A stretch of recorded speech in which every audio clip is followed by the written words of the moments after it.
या कस्वा, जिसे अरबी में कस्वतुल काबा कहते हैं, ये खाना काबा की दीवारों और बाबे काबा को ढांपने के काम आता है और इसी वजह से इसे गिलाफ काबा कहा जाता है।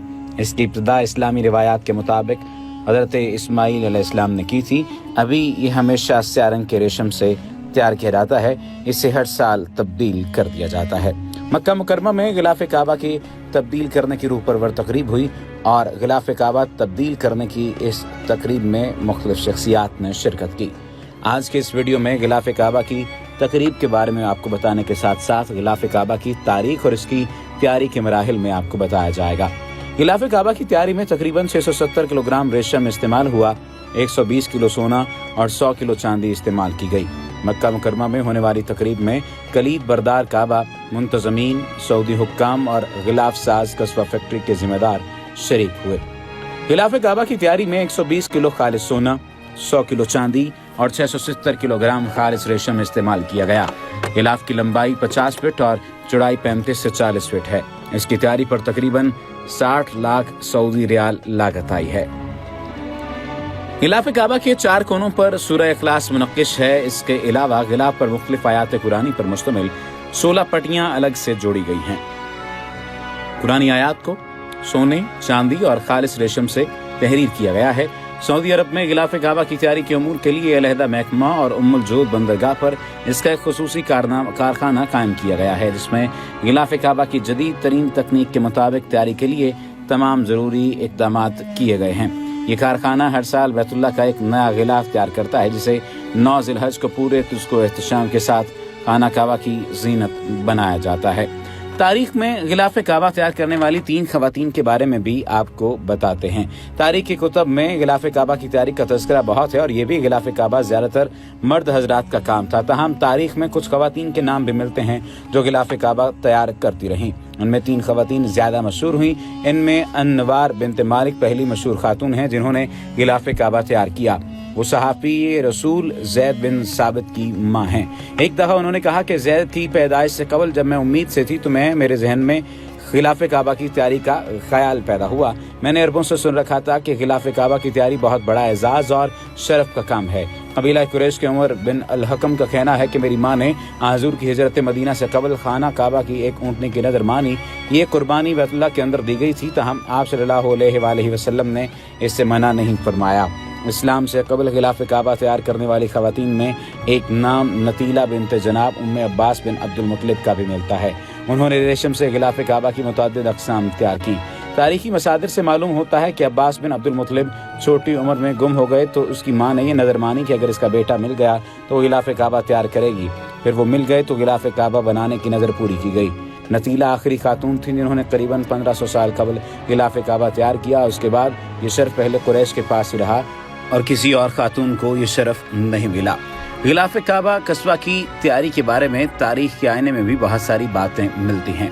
बैतुल्लाह के तकद्दुस की तरह इसके गिलाफ की तारीखी अहमियत भी मुसलमा है और ज़हूर इस्लाम से कबल दौर जाहिलियत में भी गिलाफ काबा कस्बा निहायत तवज्जो और इन्हिमाक के साथ तैयार किया जाता रहा है। एक रिपोर्ट के मुताबिक गिलाफ काबा की तैयारी का आगाज़ कब हुआ इसकी दुरुस्त तारीख का तो इल्म नहीं हो सका था। हम मालूम तारीख और मसादिर से मालूम होता है कि पहला गिलाफ यमन के तबउल हमेरी नामी एक बादशाह ने तैयार किया। चूँकि तबा यमनी बादशाहों का लक़ब था और इस दौर में यमनी बादशाह अपने नाम के साथ ये लक़ब शामिल करता था। तबउल हमेरी ने मक्का मुकरमा के दौरे के बाद वापसी पर एक मोटे कपड़े की मदद से गिलाफ काबा तैयार किया। माफीर ये यमन का एक कस्बा था जहां सूत से कपड़े तैयार किए जाते थे और इसी नाम से इस कपड़े को अल माफीर या अल माफीरिया कहा जाता है। इसके बाद एक नरम और रकीक धागे से गिलाफ काबा तैयार किया गया। दौरे जाहिलियत ही में सुर्ख रंग का यमानी डिज़ाइन के मुताबिक गिलाफ तैयार किया गया। तबा बादशाहों के बाद दौरे जाहिलियत के दूसरे फरमारवाओं ने भी गिलाफ काबा में दिलचस्पी का मुजाहरा किया। बाद में आने वालों ने चमड़े का गिलाफ भी तैयार किया। तारीखी मसादिर से मालूम होता है कि गिलाफ काबा की तैयारी में हर आने वाला हुक्मरान पहले से बढ़कर इस पर मेहनत करवाता। यूं अल्लाह के घर के गिलाफ के मामले में बादशाहों में भी एक मुकाबले की कैफियत थी। ज़माना क़ब्ल इस्लाम की तरह गिलाफ काबा की रिवायत अहद इस्लामी में भी बरकरार रही। ये मालूम नहीं कि फ़तह मक्का से कबल अहद नबी में गिलाफ काबा तैयार किया गया या नहीं। अलबत्ता रिवायत से मालूम होता है کہ نبی اکرم صلی اللہ علیہ وآلہ وسلم نے القباتی نامی کپڑے سے غلاف کعبہ تیار کرایا تھا۔ یوں یہ اسلامی عہد میں پہلا غلاف کعبہ تھا۔ ایک تاریخی روایت سے یہ بھی معلوم ہوتا ہے کہ نبی اکرم صلی اللہ علیہ وآلہ وسلم نے مشرکین مکہ کے دور کا تیار کردہ غلاف کعبہ اس وقت تبدیل کیا جب ایک خاتون کے ہاتھوں غلاف کعبہ کا کچھ حصہ جل گیا تو آپ نے یمانی کپڑے سے نیا غلاف تیار کرایا تھا۔ خلفائے راشدین میں حضرت ابوبکر صدیق رضی اللہ تعالیٰ عنہ اور حضرت عمر فاروق رضی اللہ تعالیٰ عنہ کے عہد میں یہ القباتی اور یمانی کپڑوں کے غلاف تیار کیے گئے۔ حضرت عثمان بن عفان نے نیا غلاف تیار کرنے کے بجائے بیک وقت 2 غلاف چڑھا دیے تھے۔ ایک ہی وقت میں خانہ کعبہ کے 2 غلافوں کا یہ پہلا واقعہ ہے۔ دیگر خلفائے راشدین کے برعکس حضرت علی رضی اللہ تعالیٰ عنہ کا عہد اور عہد حکومت پرفتن دور رہا۔ انہیں غلاف کعبہ کی تیاری کا موقع نہیں مل سکا، البتہ ان کے بعد آنے والے خلفاء اور سلاطین نے غلاف کعبہ کی تیاری کو اپنے فرائض منصبی اور دینی میں شامل رکھا۔ روایت کے مطابق عصر حاضر میں جس حکمران خاندان نے غلاف کعبہ کی تیاری اور جدت میں زیادہ توجہ سے کام کیا وہ عبدالعزیز آل سعود ہیں، جنہوں نے حقیقی معنوں میں الحرمین شریفین کی خدمت کا حق ادا کیا ہے۔ آل سعود سے قبل کئی صدیوں تک غلاف کعبہ کی تیاری یا تبدیلی کی تصدیق نہیں ہوتی۔ شاید اس کی بنیادی وجہ عالم اسلام میں جاری سیاسی تنازعات تھے، جن کی وجہ سے کسی مسلمان حکمران کو اس طرف توجہ دینے کا موقع نہیں مل سکا، یہاں تک کہ 1344 ہجری میں غلاف کعبہ کو تبدیل کیا گیا۔ سعودی حکمران خاندان نے نہ صرف غلاف کعبہ کی منفرد انداز میں تیاری کا بیڑا اٹھایا بلکہ اس مقصد کے لیے خصوصی بجٹ مقرر کرنے کے ساتھ ساتھ سن 1346 ہجری میں ایک محکمہ بھی قائم کیا گیا جو غلاف کعبہ کے لیے نہایت عمدہ کپڑے کے دھاگے سے غلاف کی تیاری تک تمام مراحل کی بذات خود نگرانی کرتا رہا۔ اب ہر سال خانہ کعبہ کے غلاف کو نئے انداز اور ایک منفرد جدت کے ساتھ تیار کیا جاتا ہے اور خانہ خدا کی زینت بنایا جاتا ہے۔ سعودی عرب کے حکمران خاندان نے غلاف کعبہ کی تیاری کے لیے الگ سے محکمہ قائم کرنے کے بعد 1397 ہجری میں الجود بندرگاہ پر اس مقصد کے لیے ایک خصوصی کارخانہ قائم کیا۔ اس کارخانے میں غلاف کعبہ کی جدید ترین تکنیک کے مطابق تیاری کے لیے تمام ضروری انتظامات کیے گئے۔ یوں ہر سال یہ کارخانہ بیت اللہ کا ایک نیا غلاف تیار کیا جاتا تھا جسے پورے تسک و احتشام کے ساتھ خانہ کعبہ کی زینت بنایا جاتا ہے۔ غلاف کعبہ کی تیاری کی بات کی جائے تو غلاف کعبہ کی تیاری میں خانہ کعبہ کی تیاری کے لیے نہایت عمدہ اسرسین نامی ریشم کا دھاگا استعمال کیا جاتا ہے۔ عموماً غلاف کے لیے 670 کلو گرام خاص ریشمی دھاگا استعمال کیا جاتا ہے۔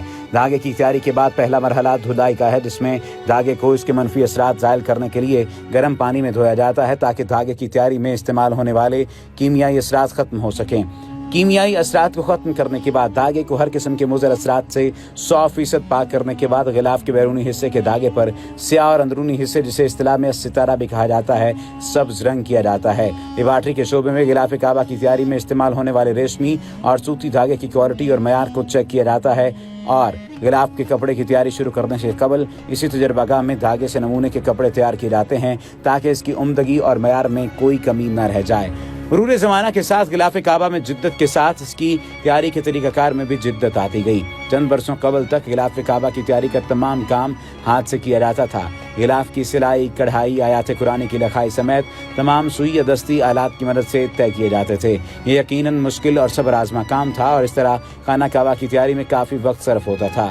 آل سعود کے ابتدائی دور میں بھی دستی آلات کی مدد سے غلاف کعبہ تیار کیا جاتا رہا ہے، لیکن اب اس کی جگہ جدید مشینوں نے لے لی ہے۔ اب غلاف کعبہ کے اندرونی اور بیرونی دونوں حصوں کی تیاری کے ساتھ ساتھ ان پر ہونے والی کشیدہ کاری، لکھائی اور سلائی کے لیے ایک سسٹم استعمال کیا جاتا ہے جس کا نام جاکارڈ سسٹم ہے۔ اب مشینوں سے غلاف کعبہ کی تیاری میں استعمال ہونے والے دھاگوں کی تعداد تک معلوم کرنا آسان ہو گیا ہے۔ ایک اندازے کے مطابق 1 میٹر غلاف کعبہ میں 9.986 دھاگے استعمال ہوتے ہیں۔ جدید نشینی نظام نے غلاف کعبہ کی تیاری نہ صرف آسان بنا دی ہے بلکہ اس میں وقت کی بھی اچھی خاصی بچت ہوتی ہے۔ اس کے بعد طباعت کا مرحلہ آتا ہے۔ غلاف کعبہ کی تیاری میں طباعت کا مرحلہ نہایت اہم سمجھا جاتا ہے کیونکہ یہ آسان ہونے کے ساتھ ساتھ نہایت نازک بھی ہوتا ہے، کیونکہ اس میں دھاگوں کی مدد سے آیات قرآنی کپڑے پر منعکس کرنا ہوتی ہیں۔ آیات کی طباعت کے مرحلے کے لیے غلاف کے سادہ کپڑے کو 2 اطراف سے مضبوط لکڑیوں کے ساتھ باندھا جاتا ہے۔ اس کے بعد اس پر پہلے عام ریشم اور پھر ریشمی کپڑا چڑھایا جاتا ہے۔ इस कपड़े पर मुनक्किश आयात की पट्टियाँ चस्पा की जाती हैं। मशीन के जरिए प्रिंटिंग के मरहले के बाद सफ़ेद और जर्द धागों से इस पर कशीदाकारी की जाती है। इसके बाद एक कढ़ाई का मरहला आता है। कढ़ाई के काम में ख़ास तौर पर गिलाफ पर 12 शमों और गिलाफ के 4 कोनों पर सूरह इखलास मुनक्कश की जाती हैं। इसके अलावा गिलाफ पर मुख्तलिफ आयात कुरानी पर मुश्तमिल 16 पट्टियाँ अलग से जोड़ी जाती हैं। एक बड़ी पट्टी गिलाफ काबा के सामने बाब काबा की तरफ लगाई जाती है, जिस पर गिलाफ की तैयारी के हवाले से मुमलिकत सऊदी अरब की काविश के अरबी अल्फाज लिखे जाते हैं। इसके बाद अज़ाए गिलाफ काबा को जोड़ने का मरहला आता है। ये अमूमन आखिरी और अहम तरीन मरहला होता है। गिलाफ काबा के बारे में अगर मालूमात की बात की जाए तो यकम ज़िलहज को गिलाफ काबा की सदना यानी मतवली ख़ानदान को हवाले करने की रस्म अदा की जाती है। हर साल 9 ज़िलहज को गिलाफ काबा तब्दील किया जाता है और गिलाफ की तैयारी पर